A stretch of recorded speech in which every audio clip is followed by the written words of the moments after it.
There has literally never been more tension, legal cases, and infighting between dealers and the brand, as in the automotive brand, Volkswagen, GM, Ford, etc. There has never been more of this than ever before. At the moment, things are headed severely downhill. The brands want to get rid of a lot of dealers. The dealers, well, they know the writing's on the wall and they are basically furious. Hello, my friends. Welcome to the channel, the Electric Viking. Great to see you. Thank you for tuning in. Thank you for all your support on Patreon as YouTube members.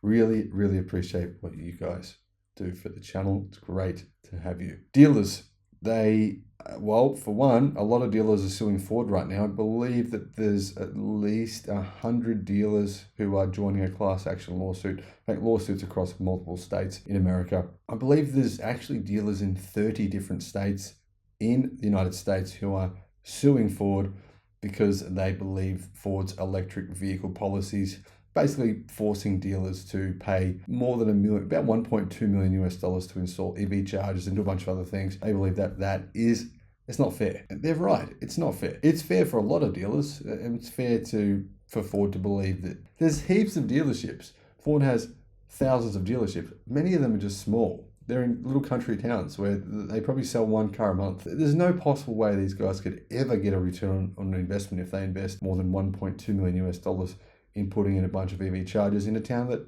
doesn't need 3. It might only need 1. That doesn't make sense.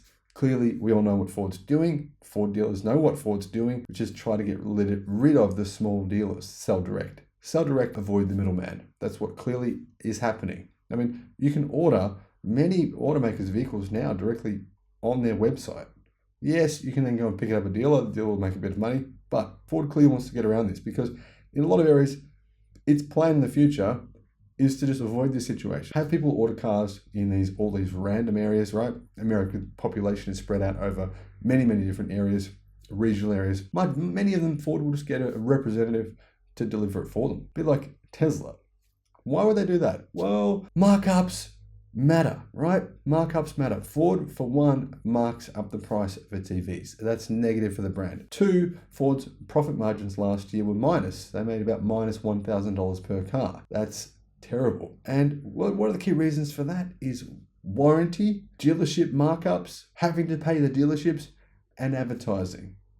Plus, Ford clearly makes a significant loss on its electric cars. So does General Motors, so does everyone selling electric cars. So they need to try and minimize the number of dealerships, probably give the dealerships less profit per car, but get each dealership to be more efficient, more effective. And I mean, realistically, Tesla, for one, has set the standard here.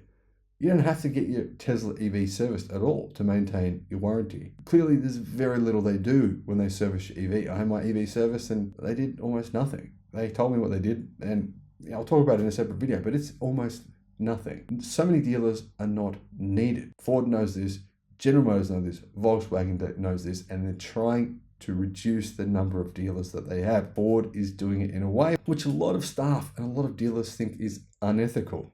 They may have a point. What do you think about this? Let me know in the comments. Now, car dealers are trying to fight back. They're trying to strengthen protections in franchise laws and preserve independence from automakers. So tensions between the two sides are emerging all across the United States. Now, a couple of reasons are evolving sales models, selling direct. You sell more cars if you sell direct. That's been proven. Last year it was proven unquestionably for used car dealers who sold direct. They sold 3 times as many cars as dealers that didn't sell direct online. So it's very clear. If you sell online, people can just buy a car online. It's really easy. Don't have to go to a dealership. Don't have to negotiate. Don't have to haggle. You'll sell more cars. Several state dealer associations are backing legislation right now to amend franchise laws that govern the relationship between dealerships and the automakers whose brands that they sell. Issues run the spectrum, says Automotive News. Some states, such as Virginia, are proposing language that would prevent traditional automakers from negotiating the sale or lease of a new vehicle directly with consumers or declaring dealers to be delivery agents. So it's illegal. Well, it will be illegal in many states to be a delivery agent Other states want to spell out dealers' role in participating in future subscription revenue that automakers may seek to activate with over-the-air software updates. I mean, General Motors say that they're going to be making, I think it's about $100 billion on software services over the next 10 years. 100 billion. I don't know where they get these numbers from. I think they just pull them out of a hat. But I mean, do the dealers make that money on these software services, these subscriptions? Of course they don't. Who makes the money selling GM's future autonomous cars? Now, that's obviously supposing that they will happen en masse, but who makes that money? Of course, dealers won't make the money. So dealers see themselves actually being cut out from a lot of future auto sales, from a lot of future auto profit. Proposals to remove automakers' right of first refusal in buy-sell deals, the ability to assign an alternative buyer, are also on the table. Question of how much automakers should compensate dealers for performing warranty repairs, which has been percolating for years and bubbled over in December with a lawsuit that Volkswagen brought in Illinois, is surfacing in bills to align reimbursement state rates closer to what retail customers pay for service work. Now, I made a video about what happened in Illinois with Volkswagen. Holy heck, what on earth were they thinking? Just craziness. Anyway, if you want to see that video, I'll put a link in the description below. Taken together, I do think that the biggest focus this year will be on emphasizing the importance of the independence of dealer operations and avoiding unfair competition by an OEM with their franchised dealers, said Sean Mercer, a partner with Base Sox Mercer, who represents dealers on franchise law issues. Automakers see it differently. Automakers, they want to put on the squeeze big time, and the reason is, well, they're all in massive debt, and they're all having to go into even more massive debt in order to transition to electric cars. I think they don't think it's fair. They don't think that they should be taking on all this debt and they'd be paying their franchise dealers all this money. The Alliance for Automotive Innovation, which represents major automakers and other companies in the US auto industry, said that while the franchise system works well, many of the laws governing it are outdated, add unnecessary costs, and make it harder to adapt to changing market demands and customer expectations. The group CEO, John Bozella, said in a statement provided to Automotive News that he's never seen this many bad state bills before. He cited efforts by leaders of state and regional dealer associations to push a flurry of legislation that he claimed would add a lot of extra cost to the system, and in some cases, ban the innovations that would improve our customers' buying and ownership experience. That's not a recipe for a strong franchise system in the long term, he said. OEMs and dealers rely on one another to deliver and service great cars and trucks across North America. We ought to be in the same boat, rowing together to update the system, but that's evidently not a view shared by all. Tensions over the future of franchise systems have been building for years, in part prompted by the rise of Tesla and its direct-to-consumer sales model that has been emulated by other startup electric vehicle manufacturers such as Rivian and Lucid. Now, obviously, in Mississippi, a law was enacted only a few days ago, banning automakers from selling directly. Dealers' concerns have been influenced by the pandemic's acceleration of online sales and the growth in reservations and vehicle orders resulting from a shortage of semiconductors that curtailed new vehicle production. At the same time, traditional automakers have rolled out more electric cars, in some cases, new sales models to accompany them. In fact, many brands in many countries around the world have started selling, just quietly, directly. But the advantage franchise dealerships have gleaned during the supply shortage have newer competitors wary of legislative efforts. In recent years, franchised new car dealers have benefited from supply chain disruptions that have slowed car production. Dealers have reported record profits while buyers are commonly paying above sticker prices or above MSRP. Rivian said state legislators must be mindful of these conditions, or basically mindful of what's going on, that customers aren't happy, and resist pressure to pass laws that further entrench dealer protections that block competition and ultimately harm consumers. I get where Rivian's coming from here. Rivian's saying that these dealer protection laws are harming customers. They're forcing customers to have a bad experience, have to pay above MSRP. And they're right. Dealer association leaders in several states say their aim is to prevent automakers from competing directly with franchised retailers, thus preserving dealers' role in the sales model, whatever form it takes. But realistically, dealers could have saved themselves from being in this situation by simply actually not practicing, by actually condemning rival dealers from doing things that are clearly affecting the brand, clearly affecting the whole perception of the dealership model in the US. But they haven't done this. They've stayed quiet. The model is always changing. It's been changing for 100 years, said Brian Mass, president of the California New Car Dealers Association and 2023 chairman of the Automotive Trade Association executives. Dealers don't sell cars the same way they sold them 25 years ago and before the internet.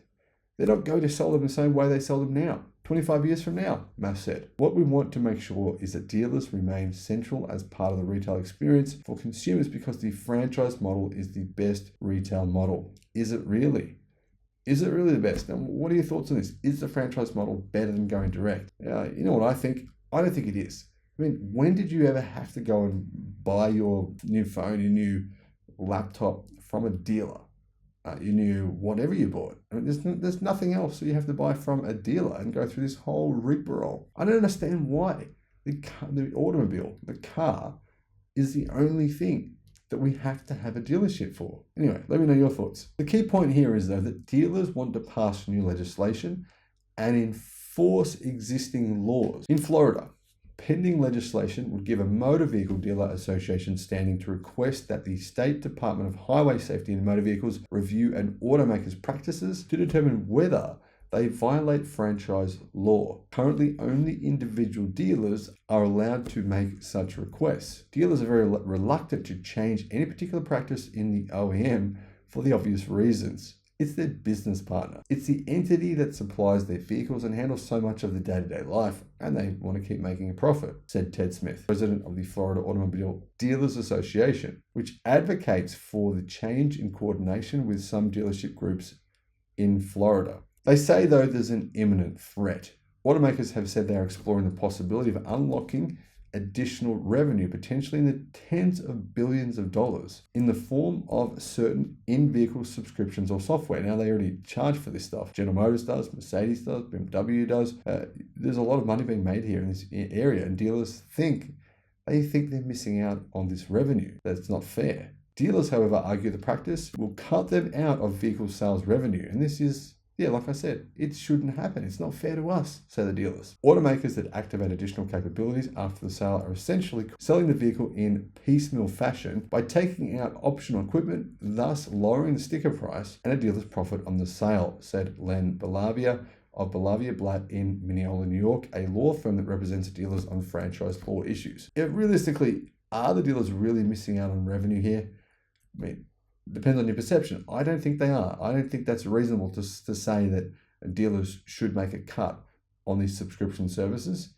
I think if the brand takes the risk in developing them, they put their money on the line, they should get the return. But that's just my opinion. Let me know yours. This will take a huge amount of revenue away from each dealership going forward and continuing every year, say dealers. It's an even greater threat than the EV model that dealers are being faced with because that's a slow process and market share will be very gradual over a very long period of time, he said. Market share will be very gradual over a very long period of time. Clearly, dealers in North America aren't convinced that electric cars are the future.